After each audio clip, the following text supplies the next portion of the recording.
আসসালামু আলাইকুম। এখন শুনবেন সংবাদ শিরোনাম। সারা দেশে বিএনপি প্রার্থীদের জমজমাট প্রচার, একটি দল মিথ্যা বলে মা বোনদের বিভ্রান্ত করছে, অভিযোগ মির্জা ফখরুলের। ভোট নিয়ে কেউ ছিনিমিনি খেলার চেষ্টা করলে কঠোর জবাব দেওয়ার নির্দেশ জামায়াত আমিরের। শেরপুর ও জামালপুরে নির্বাচনী জনসভা।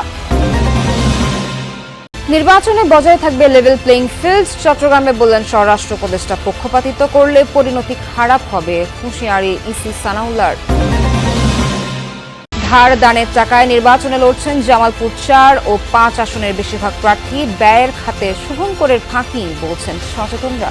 এতক্ষণ শুনছিলেন সংবাদ শিরোনাম, এবার বিস্তারিত। ত্রয়োদশ জাতীয় সংসদ নির্বাচন ঘিরে দেশ জুড়ে প্রার্থীদের প্রচার ও গণসংযোগ জমে উঠেছে।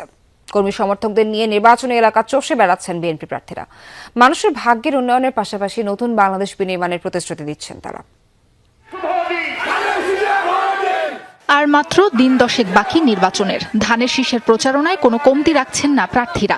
সকাল থেকে নির্বাচনী এলাকায় পথসভায় যোগ দেন বিএনপি মহাসচিব মির্জা ফখরুল ইসলাম আলমগীর। বলেন, নির্বাচন বানচালের অপচেষ্টা করছে কিছু লোক। একটি দলের নেতারা মিথ্যা বলে জনগণকে বিভ্রান্ত করছে বলেও অভিযোগ করেন তিনি। কিছু লোক থাকবে এই দুষ্টামি করবে, কিন্তু আমি মনে করি না এইবারকার নির্বাচন কেউ বন্ধ করতে পারবে। দেশের মানুষ জাগে গেছে।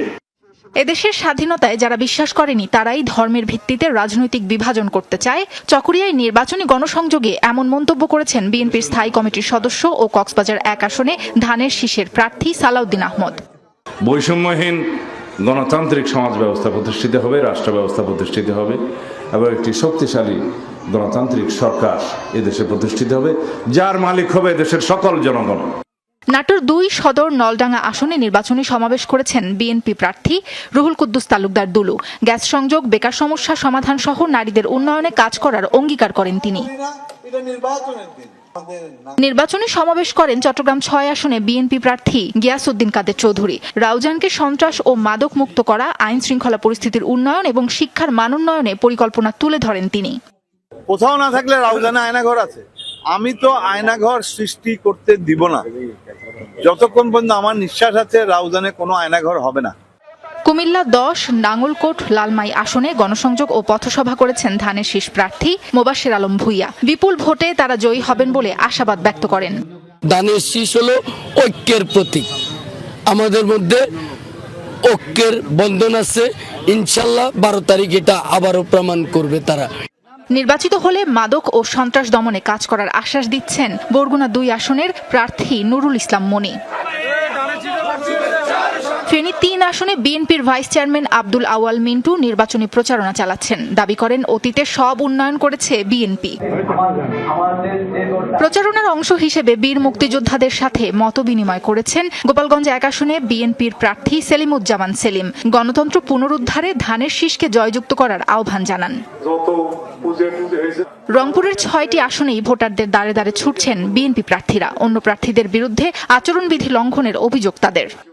অন্যান্য মার্কার যারা কর্মী বা নেতা বা কর্তৃপক্ষ, তারা বিভিন্ন লাইট পোস্টে লাগাচ্ছে, ফেস্টুন লাগাচ্ছে। বিভিন্ন জায়গায় যেগুলো নিষেধাজ্ঞা আছে নির্বাচন কমিশনের, সেগুলো মানছে না। রূপগঞ্জে বিভিন্ন এলাকায় জনগণের সমস্যা শুনে উন্নয়নের পরিকল্পনা জানাচ্ছেন নারায়ণগঞ্জ ১ আসনে বিএনপির প্রার্থী মোস্তাফিজুর রহমান ভূঁইয়া দীপু। রূপটা চলে গেছে, আমরা সকলে মিলে বিএনপি পরিবার মিলে আমরা এই রূপগঞ্জের রূপটা ফেরাতাম। ত্রয়োদশ জাতীয় সংসদ নির্বাচনের প্রচারণার অংশ হিসেবে আগামীকাল খুলনা ও যশোরে জনসভায় যোগ দেবেন বিএনপি চেয়ারম্যান তারেক রহমান। খুলনার খালিশপুরে প্রভাতী স্কুল মাঠে এরই মধ্যে শুরু হয়েছে মঞ্চ তৈরির কাজ।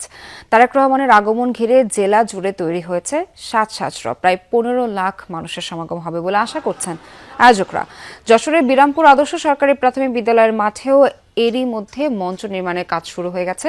মাঠের চারপাশে প্রবেশ ও প্রস্থান পথ, শৃঙ্খলা রক্ষা, নিরাপত্তা ও জরুরি সেবার বিষয়গুলো বিশেষ গুরুত্ব দেওয়া হচ্ছে। নেতাকর্মীরা জানান, এর আগে ২০১১ সালে যশোরে সর্বশেষ বক্তব্য দিয়েছিলেন সাবেক প্রধানমন্ত্রী বেগম খালেদা জিয়া। দীর্ঘ সময় পর দলের শীর্ষ নেতৃত্বের এই জনসভা বিশেষ গুরুত্ব পাচ্ছে দলীয় অঙ্গনে।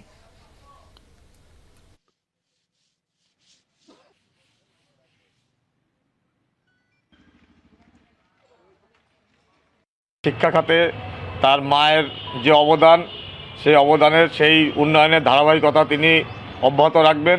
গরিবের দান ধান করুক, গরিবের সাথে চাহিদা করুক, মানুষের ভালোবাসুক। খুলনাবাসী অপেক্ষায় আছে যে তারেক রহমান খুলনায় আসার পরে যে তার যে একটা সুমধুর বার্তা, সেই বার্তা শোনার জন্য সবাই অপেক্ষায় আছে। চেয়ারম্যান মহোদয় আসছেন খুলনাতে, একটি দলসহ সকল সর্বস্তরের মানুষের জন্য একটি ভালো লাগার।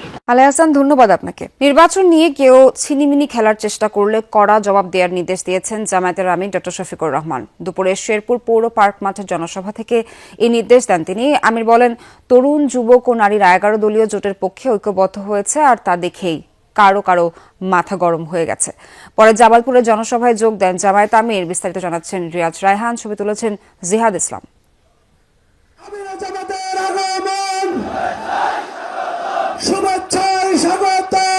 শেরপুরের পৌর পার্ক মাঠে জামাতের নির্বাচনী জনসভা। দুপুর 1:15 এতে যোগ দেন আমির ডাক্তার শফিকুর রহমান। বক্তব্যের শুরুতে 24 জুলাই গণঅভ্যুত্থানে নিহতদের স্মরণ করে শেরপুরে দলের নেতা নিহতের ঘটনায় ক্ষোভ জানান। কোন রাজনীতি, যেই রাজনীতি মানুষকে নিরাপত্তা দেওয়ার পরিবর্তে মানুষকে খুন করে ফেলে, এটা আবার কোন রাজনীতি? আপনারা কি এই রাজনীতি চান? এই রাজনীতি তো 54 বছর চলেছে। জামাত আমির বলেন, দেশের মানুষ 11 দলীয় জোটের পক্ষে ঐক্যবদ্ধ হয়েছে, সবাইকে গুজবে বিভ্রান্ত করা যাবে না বলেও উল্লেখ করেন শফিকুর রহমান। আমি দেখতে চাই যারা খুন করেছে তাদেরকে আপনারা আইনের আওতায় এনেছেন। আমরা এটা উৎসাহিত করব না জনগণ আইন নিজের হাতে তুলে নেয়, এটা কোনো সভ্য সমাজের পরিচয় হতে পারে না। আমরা সভ্য, আমরা অভদ্র নই, কিন্তু আমরা দুর্বল এবং কাপুরুষ নই, এটা মনে রাখবেন। 11 দলীয় জোটের নেতা বলেন, ক্ষমতায় যাবার সুযোগ হলে সর্বক্ষেত্রে নারীদের অধিকার রক্ষা করবে জামাত।